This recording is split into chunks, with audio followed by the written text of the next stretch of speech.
the longest stage of this year's Tirreno-Adriatico. Stage 3, 239 kilometres, destination Colfiorito.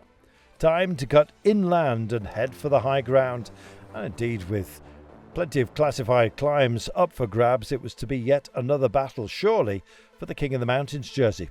Question was, what sort of rider would win the day? One of the GC men, one of the sprinters, one of the classics men.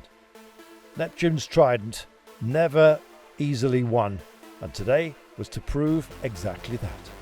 They rolled them out. Filippo Ganna, brilliant in the time trial. Milan, of course, as well, taking the sprint on stage 2.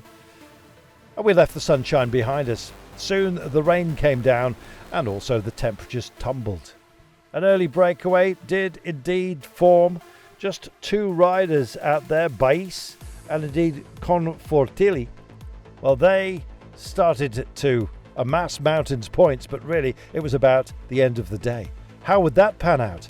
As we got to our final very big climb and the approaches to it, they were busy trying to deal with all kinds of terror as far as the road surface was concerned. Big puddles out there, but not dampening the enthusiasm. The pace wasn't at its highest, and as a result, riders were starting to feel the cold. Very much so, said De Bont from Decathlon AG Tour La Mondiale. He was looking for a partner in climb to get up the roads. Pietro Bon was the man who joined him. Everyone else was just trying to at least put some warmth in the muscles, and the gap that the pair of them managed to instill actually swelled out to being something quite substantial. In fact, we were wondering whether they would make it all the way home. Meanwhile, others were just helping each other, quite frankly, to try and just keep the weather at bay. Well, bike changes came, clothing changes as well. It was a question of just keeping your head together and potentially delivering something at the very last. The team started to work together. Ineos were doing much of the work out there. Lidl Trek also helped out the job. Would our 2 brave souls up the road be contesting the finale? Quite frankly, the troubles, both technical and indeed as far as the weather was concerned, were washing over everybody, and indeed the arguments were starting to happen as well. Who would help out, chase down the 2 up the road? Milan himself found himself on the deck, I'm afraid, was having to make his way back in. Crashes aplenty, and of course percentages as well to be had. Freestyle they were going. And then the reach outs were happening. A breakaway was at an end, and the bravery had to be displayed. Garner himself decided to go long. Healy was folding over and having a dig, and then it came to a mass finish.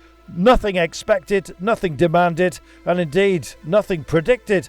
Phenomenal effort, and Decathlon had defined much of the day, victorious with Andrea Vendrame.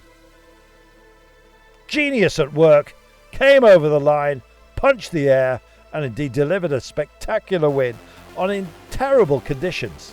Vendrame taking it ahead of Pidcock, Gregoire also in the frame, and our leader overall remaining the magnificent Filippo Ganna, who animated the day beautifully himself and stays in the lead by the same margin. New man in the King of the Mountains jersey got up very, very late on. He'd had so many opportunities in the past, but Derozzi owning that.